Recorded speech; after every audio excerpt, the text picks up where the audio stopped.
thing so I can read it right? Yep. Mm-hmm. There you go. Great. Okay, welcome to the Centerville City Planning Commission. Today is July 26th. We have Lorraine Patterson here, Sean Hoff, Heidi Shugrud, and Mason Kerr. And we are going to start with a legislative thought or prayer with Lorraine. Okay, So your turn. all right. So I figured because it was near Pioneer Day that I would say something about pioneers. I know, don't be scared because I have notes. Trust me, I'm not reading all of these. That's great. Okay, so we went to the Days of 47 parade this year, and I didn't know what the theme was. The theme was actually Pioneer Stories, Values to Build Upon, which was perfectly went with my theme. And there was a quote from an article with Elder Christofferson from the Church of Jesus Christ of Latter-day Saints, because they interviewed him. They said, it's the stories that teach us. It's the stories where we learn. You learn a lot from the sacrifice, the persistence, the family support, and community support in difficult times. That's always an important lesson because there are always difficult times. So in the summer of 1847, the pioneers came over here with some of the cattle that crossed the plain, and they settled in Centerville. And it was Thomas Grover who brought them here. So they figured that this was a place that would be ideal for grazing. So they came here. And then in the spring of 1848, the Duell brothers, two of them, came and settled here. And they named the creek, Duell Creek after them. And then they figured because it was right exactly in between Farmington and Bountiful, they named it Centerville. So creative. I know, which is super, super creative. Okay. So, and talking about pioneers, I started to do a little research on the city and found out that Ricks Creek, do y'all know where that is? Mm-hmm. Ricks Creek over there, we happen to live right off of Ricks Creek, was named after my husband's great-great-great-grandfather. Cool. Who knew? We had no idea that we're back settled right where he settled. So he came here, with his son, and he lived here for about 10 years, and he had 61 acres from the mountains to where the freeway is, and just north of Parrish to almost Farmington. And he had a mill in Bountiful and a tanning place in Farmington, and he grew things here, and he had cattle. We don't know exactly what he grew. And there is a story that he has. We've heard about the crickets coming to Utah, but I haven't heard a lot of details about it. So he talks about this in here. So I'm going to quote what he says. While residing at Centerville, he, Joel Ricks, passed through the famine period caused by the grasshoppers and the crickets. It was in the year of 1854 when the crops along the fertile district lying between the mountains and the lake were growing nicely with the prospects of an abundant harvest that the grasshoppers came. They came in such numbers that the settlers saw at once that unless something could be done to drive them away, that everything green that they could see would soon disappear, and that all prospects of a harvest would vanish. When it was remembered that the nearest settlement was more than 1,000 miles away, this looked gloomy for them indeed. Being of a religious temperament and having had occasion to rely upon the Lord before all went to him at this very instant, and strange to say, the next morning, soon after sunrise, the grasshoppers rose in the air like a cloud, and in such numbers as to darken the sun. It seemingly became a habit with them to exercise after a night passed on eating on the growing crops. While in the air, a strong wind came down from the mountains. Sound familiar? Who knew? Who knew? And blew them suddenly over the lake where the myriads settled in the briny waters and were drowned. Later, then, when the winds changed from the west, these grasshoppers were washed upon the shore in such number that for miles and miles they made a windrow 2 to 3 feet deep. That's a lot. Like that, I didn't imagine that it was so many. That's a why our lot. land is so fertile, because of all the Carcasses? So as the crops were saved, this case paralleled 2 to 3 years before when the crops were green and thrifty and thousands of millions of crickets came marching down off the mountains like a vast army invading the plain. The settlers saw at once that unless something happened, that every green thing would disappear from the earth in such a short time. But remembering the Lord and feeling sure that he would help them in the hour of their trial, they laid their case before him. This time, tens of thousands of seagulls came out of the west, pouncing down upon the army of crickets and destroying them. So then it goes on a little bit further, and then he said, the first legislature of Utah, in recognition of this, the gulls coming and eating the crickets, They passed a law making it a penal offense to kill a goal within the limits of the state, and this law is still on the statute books of Utah. So I thought that that was pretty cool. So Joel Ricks, when he stayed, he was here for 10 years with his son, and then they went to Logan, and they were some of the original founders and settlers of Logan. There's a Ricks Creek up there as well. And then his son moved on to settle Driggs, and then Rexburg and Ricks College. BYU Idaho is named after him. And then I just have something else. Just a little brief history about our town. In 1855, Centerville had a population of 194 people. So not too shabby, right? In 1891, they built a brick school building, and the cost of that was $2,400.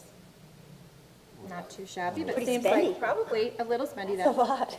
So by 1903, the population was 450, and the town boasted of an opera house. We were the only ones that had an opera house. In 1912, the town grew to 600 residents. By 1919, grew to 750. 1940 grew to 961, and in the 2020 census, it's up to just under 17,000. And then I thought it was pretty cool because we deal with money and development and growth. In 1913, there was a trolley line that went from Salt Lake City to Centerville on Main Street. You guys knew, I didn't know. Hamburger. No, Oh, this is a different no, this one? is a trolley line on trolley. Main Street. Hamburger went up.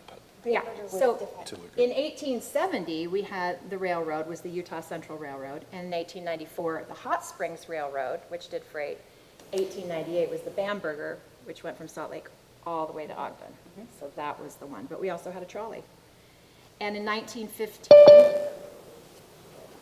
Centerville was still just a settlement, and it wasn't a town, but they had to become a town because they wanted to develop a culinary water system. In 1915? In 1915, and then they issued a bond for $15,000. Any resident who wanted a water hookup to their house had to pay a $5 connection fee. So that's about 150 some odd dollars to us now. And in 1923, the city council voted to finally install some street lights in the town at a whopping cost of $18.50. And then in 1937, the first stop signs were actually installed to make it a safer place because it had grown so much. So I just love that about our pioneer history, and knowing that Ricks Creek is named after my husband's family and the pioneer heritage. super I cool. love that. Thanks, Lorraine. You're welcome. Appreciate it. That's neat. You're welcome. Okay, now we're all going to do the Pledge of Allegiance, so if you would rise and repeat that with us, we appreciate it. I pledge allegiance to the flag of the United States of America and to the republic for which it stands, one nation, under God, indivisible, with liberty and justice for all. Thank you. Okay, our first item on our agenda is a public meeting. It's a parking modification request from the Brush and Palette Art Studio. This is an administrative decision, and I'm sorry I wasn't prepared to know who gets to talk to us, Whitney or? Whitney. Whitney's gonna just brief us on it, and we're ready. Okay, let me pull this report. Hold that up. So like Chair Sugar said, this is a parking modification request for an art studio. They want to start a business teaching some various art classes in a building that currently has some different medical providers in it, like dentists and orthodontists and things like that. But unfortunately, they don't have enough parking. So they've come to ask for a parking modification. The building is on Main Street, so it's part of the South Main Street plan, which in that plan, it says that they only have to provide 60% of the parking requirement. So the current uses, they need 18, but this new proposed use needs 24. So they're 12 deficient. So the applicant is asking to have a shared parking of these 12 spaces with the other tenants. And it seems to staff that with these particular businesses, it could work because their peak hours will be offset. And the dentist offices don't work Monday through Friday. They don't, the dentist isn't open Monday evening through Friday time. in the evening? Is that what you mean by that? Well, like in the evening, and then they have different hours through the week, so they're not open like every day. Consistently Monday through Friday, Yeah, 8 to yeah, 8 to some, 5. I think one of them was Okay. closed on Tuesdays or Wednesdays or something like Okay. that. Like they don't come in every day for 8 hours. So it looks like the applicant provided some tables showing the actual parking that's being used and what they will need. And it actually doesn't look like they'll need to share all 12, but that's what, the code is requiring them to ask for. So that's basically our report. It seems like it will work. So we're recommending that you approve the modification for these specific businesses. If another business comes in and replaces one or is added, they'll need to come in for a new modification or provide the actual parking spaces. So short and simple, that's the report. Any questions? Just one clarity, not clarity, but discussion with the fire marshal, Oh, South yes. Davis Fire Marshal. He calculated the square footage, so that's what the occupancy level is set at. But he can also alter that occupancy amount. And so the interesting point came in the discussion is if need be, he would look at certain conditions that could change that occupancy and reduce it. But rather than go that direction and try to figure out what that would be, we just stuck to our ordinances and codes. But I think that's a unique standard is based on the fire occupancy, that's how many parking stalls you have. And did I see correctly, it's 73 people for the occupancy? Yeah. That's a lot of people that I doubt they're ever gonna wanna come close to. Right, and so it's one of those where, you know, if you had a typical vocational type school and instruction, That's kinda what it's for. that's what it's really Okay. for. And we have more of you know, I don't want to label it, but you're at a lower level instruction, smaller classes, and so we're not really at the level of trying to require that many stalls. But we just felt like it was better to just use our codes and policies in the shared scenario Yeah. than to try to use the fire code to figure out a different number. Well, it seems like I read in here, it's on the fire, that it was like, the art studio will limit the number of students who can register. Yeah, they've proposed that. That's what the art studio proposed? So they are comfortable with their business model and that number? Yeah. Okay. They're here, so I'm sure that they can let you know how comfortable that means. Okay. Does that beep mean someone online had a question? Sam has come in for Centerville Flex on Zoom, so that's just him. Got it, okay. We don't have a commissioner on Zoom today? No. Didn't need to, okay. I just had a question about that 30, I think we limited the modification of parking to 30%, but is this, because this is shared parking? that Yeah, the that's shared not parking applicable? is different than the reduction. Yeah, we're not reducing at all, just sharing. Yeah, yeah, and we have a code that kind of governs that, and we're following that code. I like it. Okay, do you guys have any questions, or should we hear from the applicant? Let's hear from them. All right, applicant, I don't know which one you are, but if you'd like to come forward and just give us your name and a brief description and answer anything or say anything that you feel compelled to let us know, and then if we have questions, we might ask you. I'm Daniel Rasband. My wife, Jean Rasband, is my partner in the business, and she'll be the main instructor and running the business. And yeah, we're really excited to start things and start taking registrations and getting things going. And we're happy to fit within code. We're just trying to dot our I's and cross our T's and make sure that everything's good to go. I'm happy to answer any questions. I don't have any additional points to add. I'm curious what type of art studio this is. When you say you take, a certain registration for classes, what kind of classes do you offer? Yes, so there's going to be a variety of classes. They're going to be mostly, fine art painting, so watercolor, acrylic, oil painting, drawing, and there will be some digital art classes. The classes will be in small groups. We have 11 drafting tables in the bigger area, and typically we'll have about 8 students with those 3 tables for just kind of moving around into different kind of stations. And then we have approximately 4 to 6 spots in the digital media room where we'll do digital art classes. There may also be people who opt to come in and rent an easel space during the day, during our low, non-peak hours. And there will be no real instruction during those times, but yeah, those are the current plans for our operation.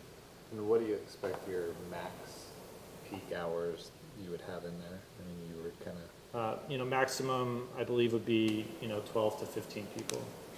And those would always be in the evening when the dentist offices aren't in operation.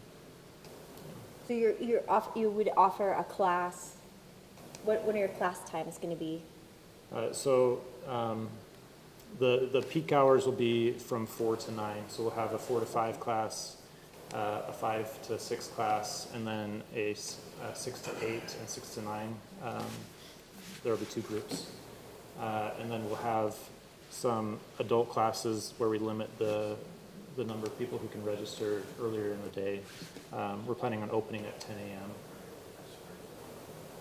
And the registration in the morning is the one where you're going to limit because the dentist office is still open? Exactly. I'm curious, just because I'm curious, have you like talked this all through with the other offices there, the people that work in those offices? Yes, so Jaron Pitt, who's one of the co-owners, we've been talking with him about it, and he's the one who got us all the information about which dentist offices are open at which times. Okay. And he's on board with everything. Cool. Do you guys have any further questions for Daniel? Well, you just mentioned that during the day you would offer some classes, Yes, right? So that's the same time that the dental offices could be open, yes. right? Or other offices could be open. And are those, it's like one back-to-back, 1 hour and then another hour? Is that like 10 to Yes. 11, 11 to 12? And those will also be limited to how many? It depends. I think I have a table in there. I can't remember the exact numbers, but it's all within the, it's probably maximum of 4 people, and most will drop off their kids, or if it's adults, we're only doing maybe 2 or so, depending on the hour of the day. Oh, so very small. Yeah, during very the small day. classes. Okay, thank you. I have no further questions. Do you have any questions? Okay, thank you, Daniel. Appreciate it. Thank you. Okay, so now it's the time for the commission to discuss and see what we want to feel like we're doing. If we have any other questions to throw out there. I'm just inclined to think they've severely thought this through. And I think it's great to find uses that are compatible with each other, that can share parking lots. I think that's a win for me, in my opinion. And where he has, Jaron Pitt on board, and he's in those discussions, I think that if a problem arises, that they've already started the foundation of a good relationship, they'll figure it out. And if a use changes, as Whitney mentioned, then they have to come back here, and we have to do this all over again. So I'm in favor of moving this forward and approving it. I am too. Yeah, I think about if it were to be another dental office, they'd be in more of a pickle Sure. with parking. So in regards to any other business going into that location, this is kind of the ideal one. It's off the peak hours of all the other things. And Jerem's my dentist, and if he says so, Stamp of approval. stamp of approval for me. I have no objections. My only concern was whether or not it was going to create a hassle for the fire department across the street, but I don't think it will. Yeah, it's a good thought. I have no problems with that. Okay, is anyone inclined to make a motion? I'll make a motion. I hereby make a motion for the planning commission to approve a parking modification as follows. 1 through 12 with suggested reasons for actions, findings A through C. Great, we have a motion. Do we have a second? A second. Great, we have a motion and a second. Thank you, Lorraine. Let's vote. Any further last things. Okay, all right. Start with Aye. you, Mason. Aye. Aye. Aye. Aye, all right, that motion passes unanimously. I think this is exciting for this brush and palette art suit. Like, there's not something like that in Centerville, so I'm real excited. It diversifies, it's just great. Like, I hope you succeed. Like, this is great. I'm sure Corey or Whitney, whomever, will give you all the finer details and get you on your way. Good luck. That's exciting. Okay, the next item on our agenda is scheduled for a public hearing. This is the conceptual subdivision at Chase Creek. It's approximately 224 West Chase Lane. This is scheduled for an administrative decision. We previously saw this, if you will remember, clear back in January, and we tabled it. So it's coming back to us now. I guess they've resolved some things. I did see a last-minute email come out. Whitney had sent a last-minute email letting us know that they did get their stream alteration permit from the county, so that's on there, and it just came through. So sorry, is it you? Whitney, okay. Split it right in half. This is great. Well, give us the skinny, Whitney. Okay, I'll give a little history since Lorraine is new. So this is a conceptual subdivision for, it was originally a 9-lot subdivision on Chase Lane with a cul-de-sac. They've shrunk it down to 6. So it originally was zoned AL, but they rezoned it last year to RL so they could do single family. And in January, the Planning Commission saw it and they had some concerns, and so they tabled it. And now they've come back and they've addressed all those concerns. One of the big ones was that the lot lines were pretty skewed. So they've redrawn the lot lines. They look pretty straight, so that skewness is gone. Another concern was with how the retention pond would be dealt with and maintained. It was originally part of Lot 1. Now they've drawn a lot line and created it as a remnant parcel. So they've talked about using an HOA and then just regular maintenance agreements that the city has to maintain that. They've gotten their 404 permit, we found out today, so they're good on that. That red X is now a check mark. And they addressed some frontage issues, so all the lots now have the needed frontage. They have their needed easements on the plat. So we recommend that you move this, or accept this conceptual subdivision and let them move to preliminary. So another short and sweet. One of the things that was brought up by the DRC, if you look at the large lot, what is it? I'm not sure which one, Lot 5? Lot 5? Lot 5. Chase Lane is not a double frontage approved street, so we would have frontage, and I forgot to bring this up with Whitney. So the Chase Creek cul-de-sac has a large frontage, but you have 46.49 on Chase Lane. Yeah. So we need to resolve that and not have a double frontage lot. Or amend the city's general plan that allows Chase Lane to have double frontage. So the frontage road is one where you can do that, but you have to front a local street. Main Street portions of Main Street have been approved. The portions of 400 West has been approved, but Chase Lane has not been approved for double fronting lots. Do you understand why the applicant chose to do that little dog ear there? Yes, it's really the creek. The creek is driving. But why not just give it to Lot 6?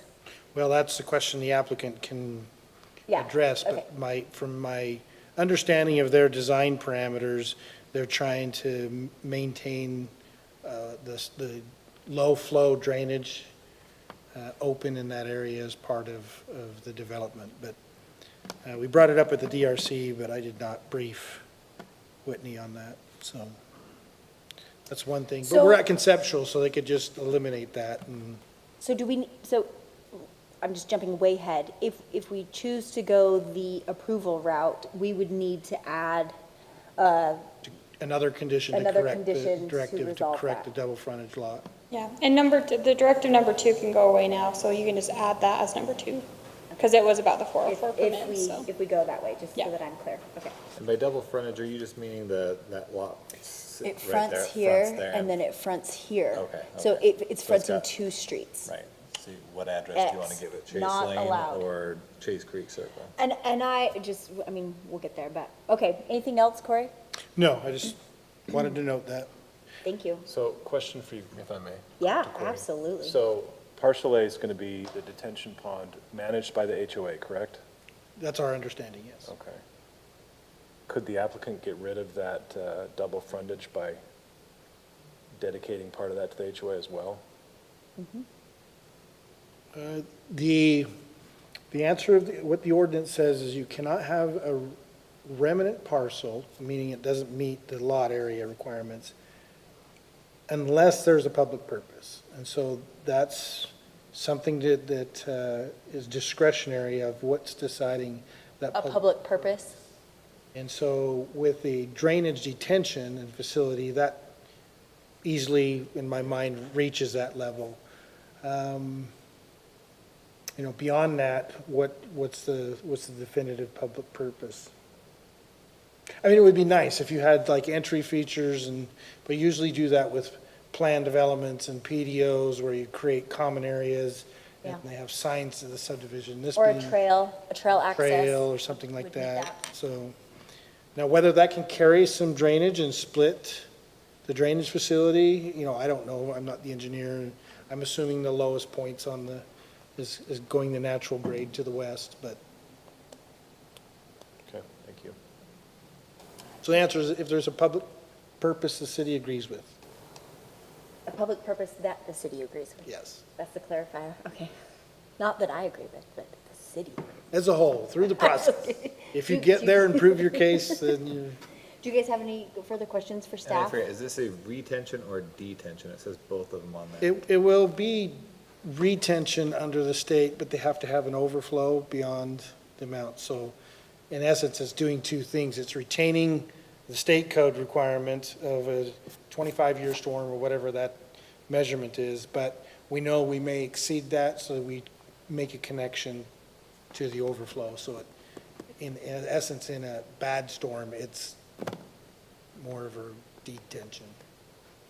And this retention, detention thing is new, because I don't recall like Yeah, old this is. neighborhoods having to have these Yeah, this, detention ponds just everywhere. a quick tangent, the state's adopted the standard, so we have to go to the retention unless there are exemption elements that you can meet.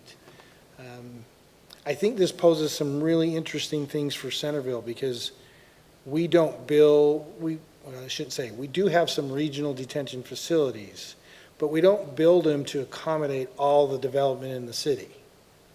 And so sometimes you could set up a system where the city's building the larger facilities and you're paying the impact fee for or the construction contribution for that. We do have some regional basins that we've built to capture some stream water, but generally we're not building them to encompass all development. Right. And so I think that's an interesting design parameter that if we start doing subdivisions on large vacant parcels, we're going to have all these little detention or retention facilities. And the whole controversy of those is how long does the private sector take care of and maintain it before it becomes a problem? And if you don't have like a condominium or apartment complex or multifamily, and it's just 5 or 6 single-family homes, there's not as much incentive for the common ground to be always taken care of. And so we probably ought to be looking into the future about whether we're going to, how we're going to manage these private, The state doesn't have any guidance on it? nope, I You get to leave it to choose you your to own figure it adventure. out. And just a jab, because I understand the purpose of retention, but the jab is if we're detaining all the water that can't get out to the lake, and we're worried about the lake, I'm on track with you there, Corey, 100%. It doesn't make sense. but I'm getting on my soapbox now. Don't get on don't get on it, you know, an engineer's bad side either. Okay, do you have further questions, or should we hear from the applicant? You guys ready? All right, applicant, please come up, let us know your name, answer any questions you heard us throw at, we might throw at you some more questions, give us a rundown. Sounds good. My name is Paul Fieser. I'm the applicant. You need my address, or is that just for city council? You're good. Okay. Yeah, just like it was mentioned, we were at 9 lots, went down to 6 to try to accommodate some of these issues. the owner actually lives right now immediately to the north in the subdivision to the north. And so he plans on making the largest lot his final resting place. Is that right word? And so he's really excited about this project. It's very personal to him. To maybe explain better this double frontage, this area, he loves this creek. He uses it to, right now it's for his gardens, and so he wants to control it. He wants to make sure it's beautiful and it's not, it's not destroyed. So he wants to make that a nice feature. He has no intention of building anything there. It's strictly just for make sure that the creek is taken care of. Right now, if you see it, it's a pretty little trickle that comes through. It's completely controlled. And so the actual diversion goes behind the school and actually behind these lots. There's a big B ditch that's for the drainage for this whole area. But yeah, he's not intending to develop anything here other than just to maintain this creek. And you guys recommend any alternative ways of doing that? I think we're happy to entertain almost anything. Your retention question, yeah, I feel the same way as you guys about this. It's really interesting. This particular area has very high groundwater. And so, working with Kevin Campbell, this is a retention pond sized to accommodate the full retention capacity based on the 25-year storm. But we also have a release because we don't want to become a mosquito pond because of the high groundwater. And so we did build in a release, a small orifice plate, so it will drain.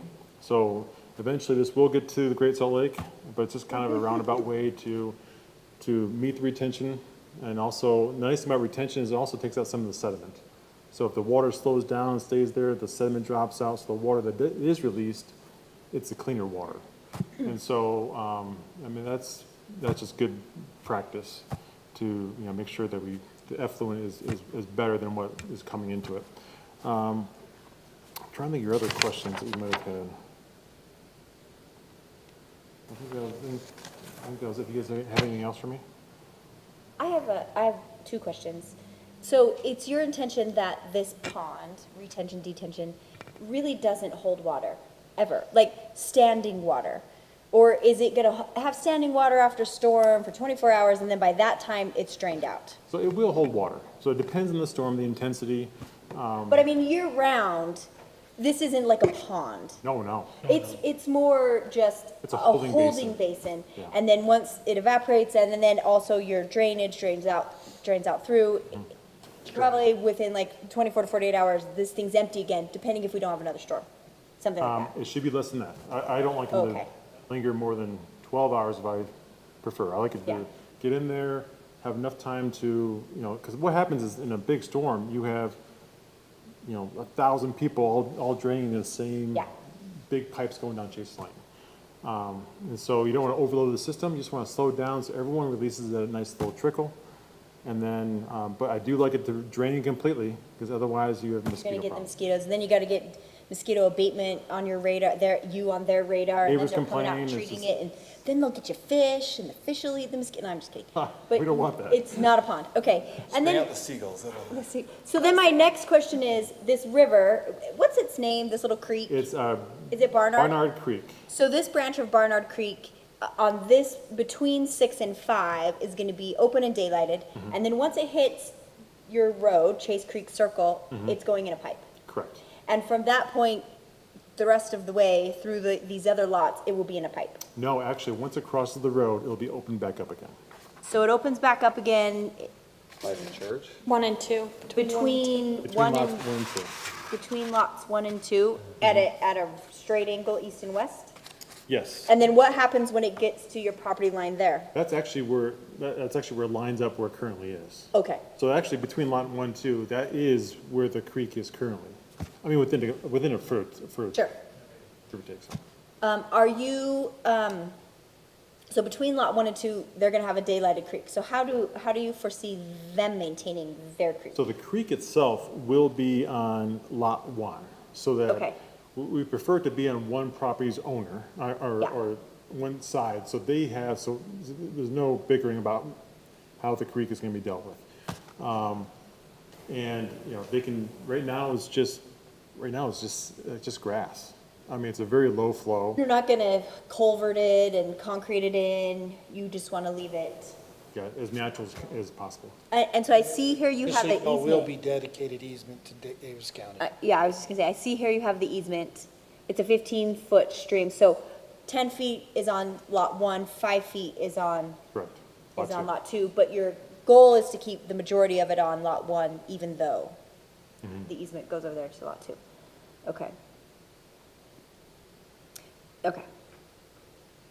So we actually met with the Davis County Flood Control. They actually want nothing to do with this, but they understand that no one wants anything to do with this. And so they were, so we put some language in there that is dedicated to the city and to Davis County. And so this is actually, it's almost like a nuisance flow, although they're trying to, Kevin wants to beautify it. It's a very controlled flow. The main flow goes around by the school and is down the feed ditch. It's a very small pipe, so it's, I think most of your neighbors are using it just for aesthetics.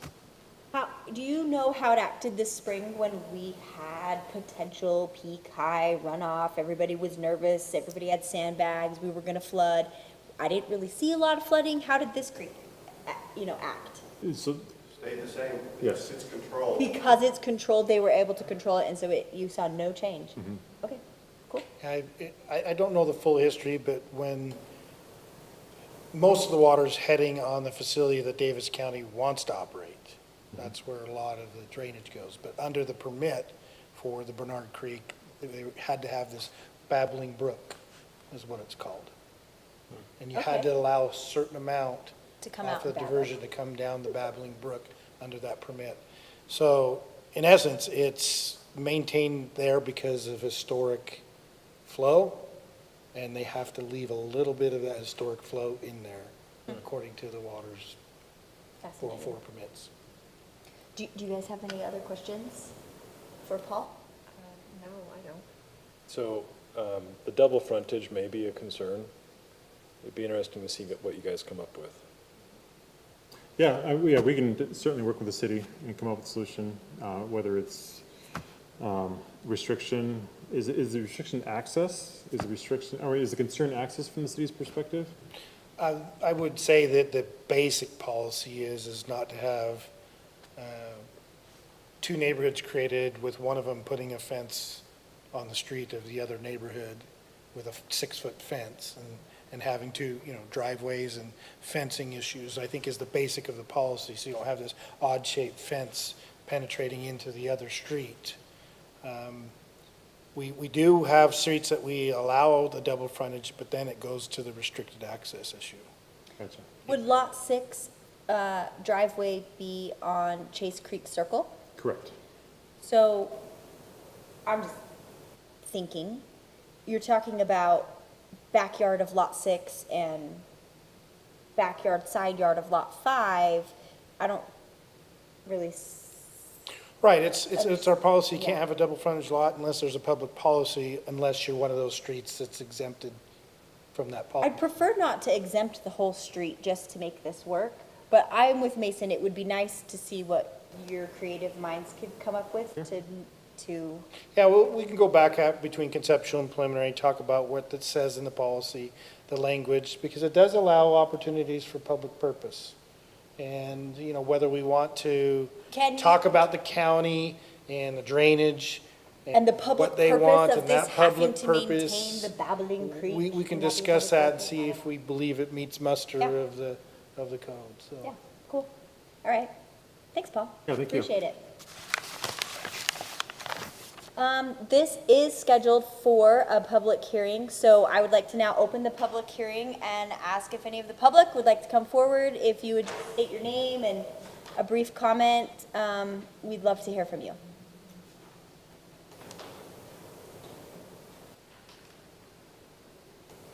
Not even Kevin? No, I'll just close the public hearing. No one's racing up here to speak. All right, now, Planning Commission, it's time for us to discuss it and see what we want to do. I'll lead out. I think that this is well past baked, so I'm ready to vote in favor. They've done some heavy lifting. I think it looks great. I prefer this over the 9 lots.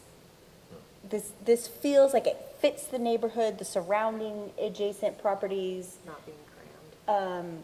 I think this is great. I really admire that Kevin wants to, take care of the stream. Little The babbling tree hugger in me creek. thinks that's neat. But the issue does need to get resolved. I agree that, that issue, to be in compliance with the code, needs to be resolved. So I'm also ready to move on with it. I have no concerns. I walk past that and that little babbling brook is more of a thought. Trickle? Yeah, trickling brook? It's pretty low, but it's nice. I think it's really nice, and I think it's nice that he wants to keep it on the property as long as it's maintained. I think it's lovely. I think it's part of the natural beauty that we have here. I like it. Does anyone want to take a stab at a motion? Minding number 2? I'll try. So, I hereby make a motion for the Planning Commission to accept the conceptual subdivision plan for Chase Creek subdivision located at approximately 224 West Chase Lane with the following conditions and directives. Number 1, as stated in the staff report. Number 2, stricken from the staff report with the amendment that the double frontage, the potential violation of the double frontage be addressed at the next stage, which my understanding would be preliminary plat. And the suggested reasons for the actions, A through C, as stated in the staff report. I like it. We have a motion, and I'm going to second it. So we have a motion and a second. Any last further modifications or comments? All right, let's start with you, Lorraine. Aye. Aye? Aye. Aye? Aye. Aye, great. So that passed unanimously. And I look forward to seeing it come back and see how you solve that. And it sounds like Corey can help you through that. Sounds like he's got his head wrapped around the issue. Do we know when that starts? Building? Well, they have to Go through they'll a come call back like this, again. right? And This year? Come back twice to us, to the planning commission, and then go to city council. And the plat, and then go to the city council. So it'll be a while. It just depends on how fast they go through that process. Exciting. On a side note, not that this matters, but I remembered previously Kevin said your children were gonna live here as your neighbors. Okay. Big change of It might be. Anyway, I think this looks great. Call me when you're selling lots. I might buy one. Don't though, because I probably can't say that, but I might. Okay. I don't have any money. All right, the next one is a public meeting. It's the final subdivision plat for the Centerville Industrial Flex PUD, located at 50 South, 1250 West. This is an administrative decision. So this is with the Trinity, West Bountiful, Hoobla. So who gets to talk to us? Yes, Corey, give us the skinny. And applicant Sam, I think, is back online, so he should be here also. Great. You should be fairly familiar. You've seen the long process of the site plan, and then they've come back through the process of subdividing it. It is a planned unit development. The idea is to be able to sell the 3 buildings and leave the parking and landscaping in common. Now, this will only involve the Stokes Stevenson's property for the subdivision. The Trinity and the green buildings sit on their own site, so they're not part of this subdivision. So in this case, we're only seeing the Stokes Stevenson's property that they have purchased from Trinity. So pretty familiar with it. It does cross boundaries over into West Bountiful. The update, I do know that Centerville City Council looked at the interlocal agreement and gave a tentative approval of that. I did not hear the final results of West Bountiful's meeting. Lisa, by chance, have you heard? No, I haven't heard of that yet. No news is good news. Let's go with that. Yeah, so the cities at this point are tentatively cooperating. There's been lots of discussions behind the scenes, and so hopefully that finalizes itself out. But generally, we're just matching the site plan, making sure that, that everybody can be tied together to maintain compliance with the zoning ordinance. There's a couple of things that were just oversights from my position. Dedicating the landscaping, open common areas as open space. You're not going to fill them in with more buildings. So this is part of what's expected in the layout. And I think also looking at the easements with Kevin there, I just want Kevin to take a look at it. That's our city engineer, to make sure that the construction drawings that are approved and where the water lines are going and so forth actually are reflected on the plat correctly.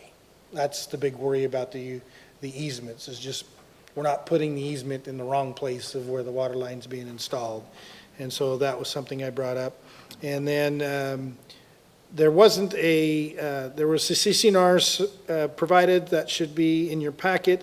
We did not receive a preliminary title report. That's really what Lisa is most concerned about, because when we start naming the owners of the plat and the interested parties of signing, we want the most current title report within 30 days of that review and submittal. So that's something that I think, unless Lisa objects, we can carry on through the council process unless you feel uncomfortable with it, or unless Lisa feels uncomfortable with it. But other than that, I think it's pretty much matching our expectations. And so I'm recommending it move on to the council, because it will just carry some of those conditions along with it, if you're okay with it. And then we can wrap up the subdivision. I would like to say that hopefully Sam and his group go away. We never hear from them again. I'm just jabbing Sam. They need to do a small amendment on the Trinity site, so we'll see. We'll see that one. We'll see in a the future. small, it might be administrative, Okay. but it may come back to the commission. But I think we're ready to go from my perspective. Do you guys have any questions for Corey? Nope. Okay, Sam, if you're out there, we'd love to hear from you, if you have Yeah. anything to share with us. Can you all hear me okay? Yep. Yep. Yeah, so I appreciate it, Corey. Corey kind of hit on everything. As far as interlocal goes, it sounded like OS Bountiful did approve it. And so that they should be getting that signed and sent over to Centerville for their execution on that. And then, yeah, as far as the title report goes, I can provide a more updated title report too, and just get that over to Corey and Lisa. So, Okay, great. Thanks. yeah, that's all I have. So, thank you. Do you guys have any questions for Sam? Nope, okay, great. All right, well, let's talk about it. Is anyone uncomfortable approving this? Negative. No. Oh, Good okay. research on it. Does anyone want to make a motion? You can do it. I believe in you. Yeah. I will make a motion. I hereby make a motion for the Planning Commission to recommend approval.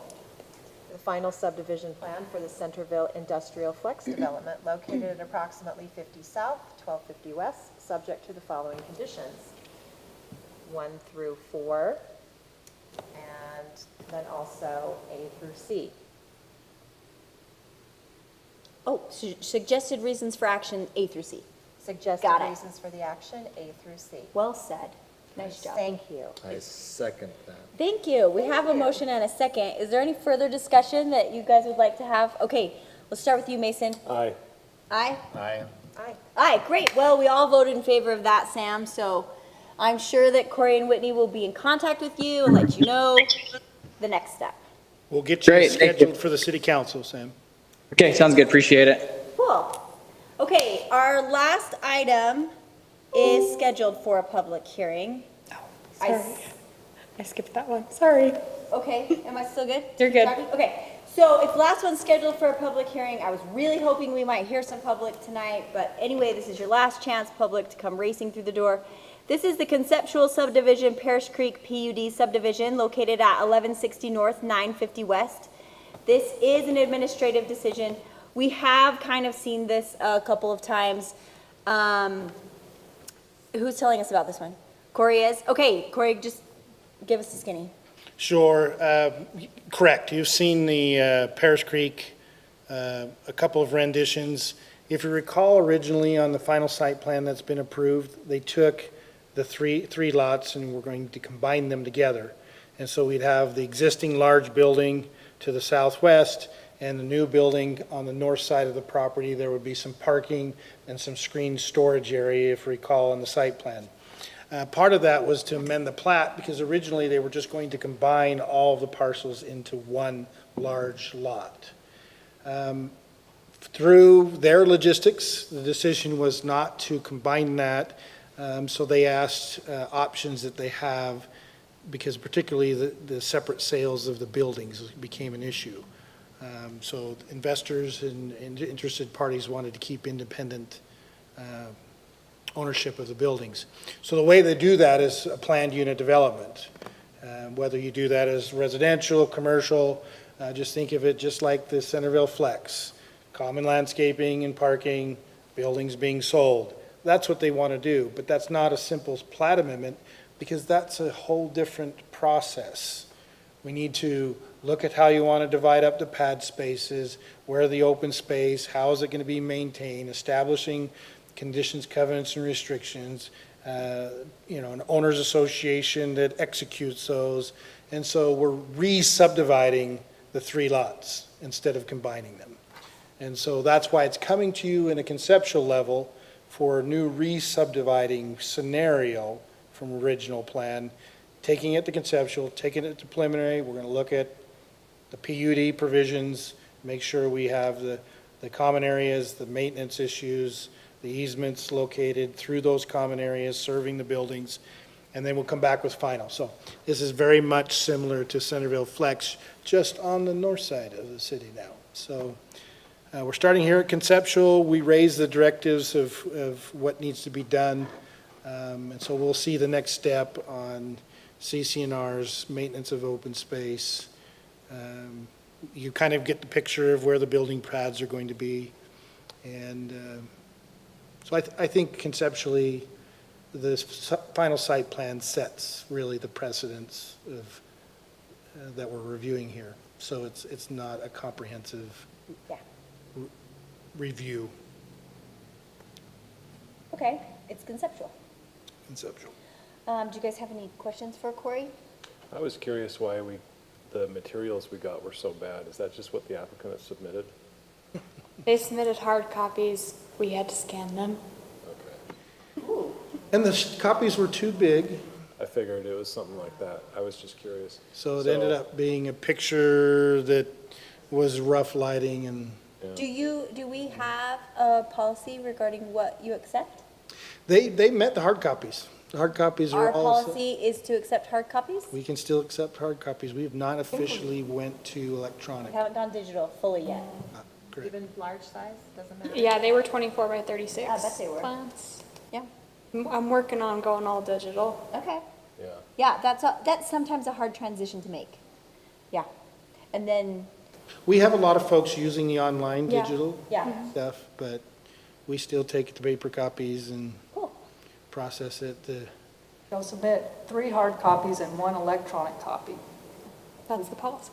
That's the You're, ordinance. you're supposed to submit 3 Yeah. hard copies. 3 hard and- copies and 1 electronic copy of the And they proposal. didn't submit an electronic copy? So we can require them if we want. We do require them. We can enforce that if we want. The only reason I'm inclined, well, I'll Go wait. ahead. I'll wait. Oh, it's not time. Okay. time. All right. Where are we? We get to hear from the applicant. Applicant, Are you the applicant? Yeah, so only if you need me. Corey covered it well. Oh, okay, so you have nothing to add? No. Okay, cool. Applicant has nothing to add. So now I'm gonna open the public hearing. Darn you, Centerville Public, where are you? They're gonna be here just a minute. I've opened the public hearing. I will now close the public hearing. And now it's the time for us to discuss with staff. So yes, let's hear it. So I found it difficult to read, and the only reason I'm inclined to vote in favor is because it's baked enough to get it past the conceptual, knowing what we know already because we've seen it before.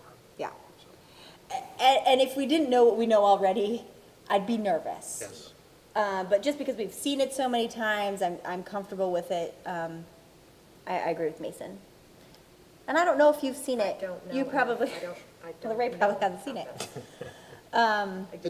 By geolocation, if you go out to the northwest and look off of I-15 and Legacy, there's a point, and you have the white buildings and the white and black buildings there, and That's it. that's the So project. this technically should be It's flipped turned. up. Yeah, It I'm should be up seeing and that right down. here. That's right here.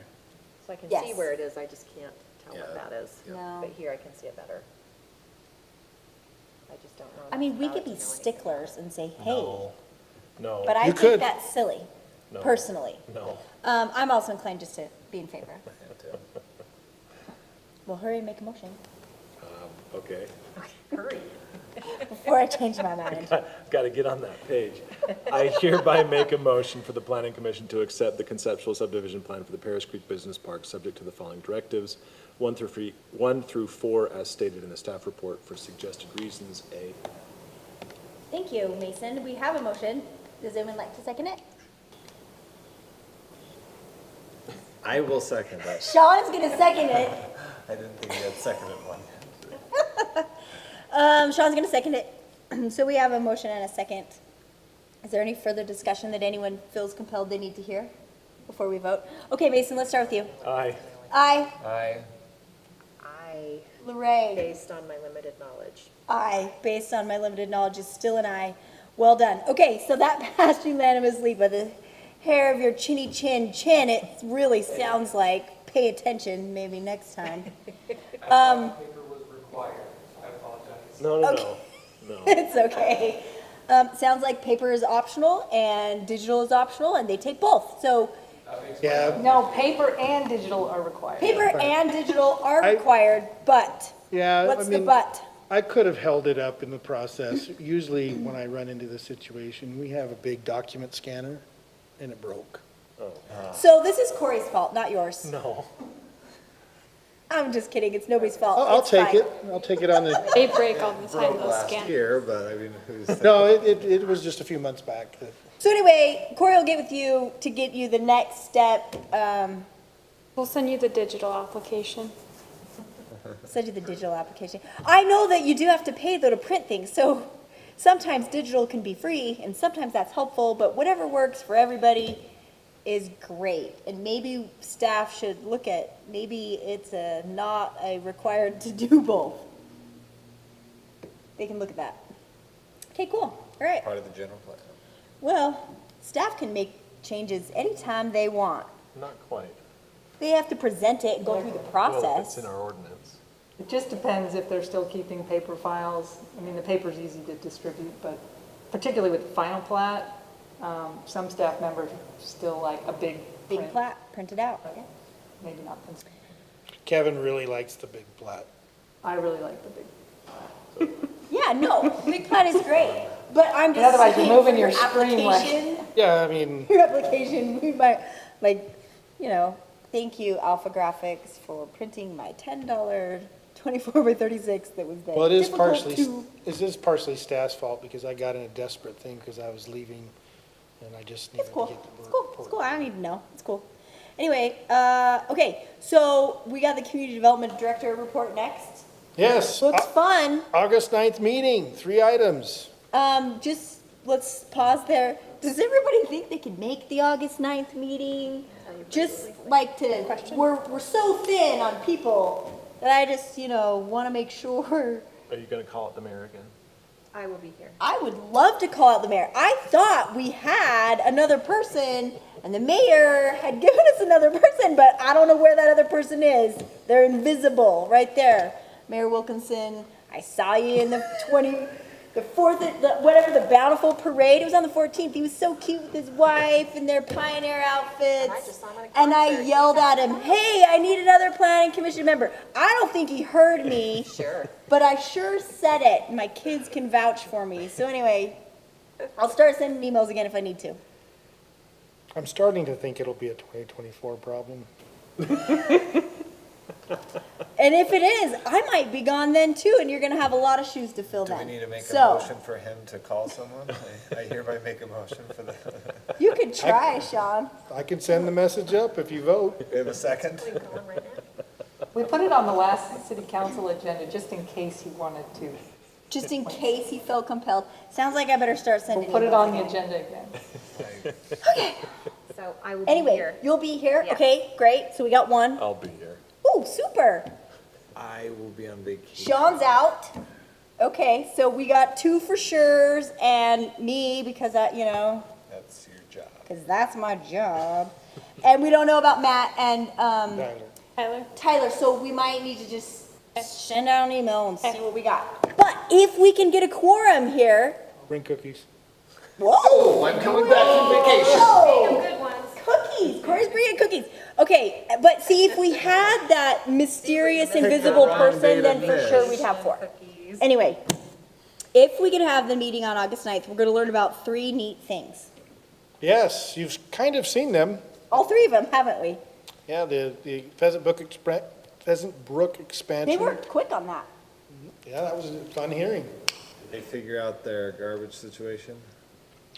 We just reiterated the discussion that we might want to add some, and this is a good opportunity. That was a fun discussion we had that night. So sad I missed that. Well, it was just great to hear what residents have to say, and hopefully they can figure out Yeah, it's that the fascinating. power is with them Yeah, it's to fascinating to make hear the change. It's what not people with are. us. It's fascinating to hear what they're experiencing. I mean, probably in all the years I've been planning, tangent real quick, the Hive development, the public hearing with the folks online, living in the trailer areas, seeing them sitting at their homes and on their tables and on the front porches was so impactful on what your decisions are making. And even though we're kind of boxed to follow our ordinances, Yeah. you got to see how this real world life plays out. And and there were some tragedies into it. You know, when somebody's renting a pad site to you, you put some money into a trailer, this is the one person said, and then 3 months later, and it's an older trailer that can't be moved to another park. It was devastating and problematic. So, you know, land use decisions do have impact on people. We just don't always see how it is. Well, and it's hard because your policy and your ordinance is just words without feeling. And that was a very feelingful. Yeah, I mean, it Event. was just, I think that was the most poignant. You know, I'm used to Walmart public hearings in 2004 here. It was impactful, and we filled the Yep. junior high and all those other elements. That was extremely impactful, but seeing people in their homes is. Because it happened during COVID, and so we couldn't fill this room Yep. or any other room. Everyone had to be remote. So that was very impactful. So yeah, we'll bring these 3 items. We think the 2 final site plans should be ready. We're wrapping up our review to make sure they're ready, but we think so. Okay, we'll make sure we have a quorum Yep, we will. sooner than later so that you can let the applicants know whether or not it's a for sure thing. Get some crumble cookies for the quorum? Wow, you went big. I was going just like peanut butter blossoms. Okay, should we approve the minutes? Minutes are awesome. Guys, I read them and they were good. Our minute taker is the best minute She's maker. repenting of her comments. She is, she's really good. She's really good. She did a She great really is job. good. She's really good. I had to create minutes the other day and I was like, oh, what would she do? You know, I don't want to dispose her name, but like, how would she I write used to this? do this at the other cities, and it's harder than you think. It's so hard. Anyway, does anyone want to make any modifications to page 1? Page 2? I think it was 712 when Commissioner. I just saw that, I thought, why is that in there? That's interesting. Just got called out, He came man. late. It's all good. I called it. It was good. Page 3? Okay, page 4. We are good speed readers. Well, I'm hoping y'all read it beforehand. Page 5. You okay with that time, Sean? I'm good with that time, 819, this is the address I grew up at, 819 North. Perfect. It's a great one. I make a motion that we approve the minutes. Second. Okay, we have a motion and a second. Let's vote this one together. All in favor, aye? Aye. Okay, great, super. Okay, I don't have my script in front of me, so what's next? Adjournment. Ooh! Anybody want to call for an adjournment? Guys, I just would like to say I've done a lot of jibber jabber, but this was a fast meeting, and I was nervous it was going to go long because we had 4 things and 2 public hearings, but because the public didn't want to come talk, 8:06. Okay, who wants to call for an adjournment? All right, I'm going to say that we should adjourn. Making a motion for adjournment. And I third it. Everybody seconds it, so we're all in favor. Say aye, aye. Aye. Super. Meeting's over.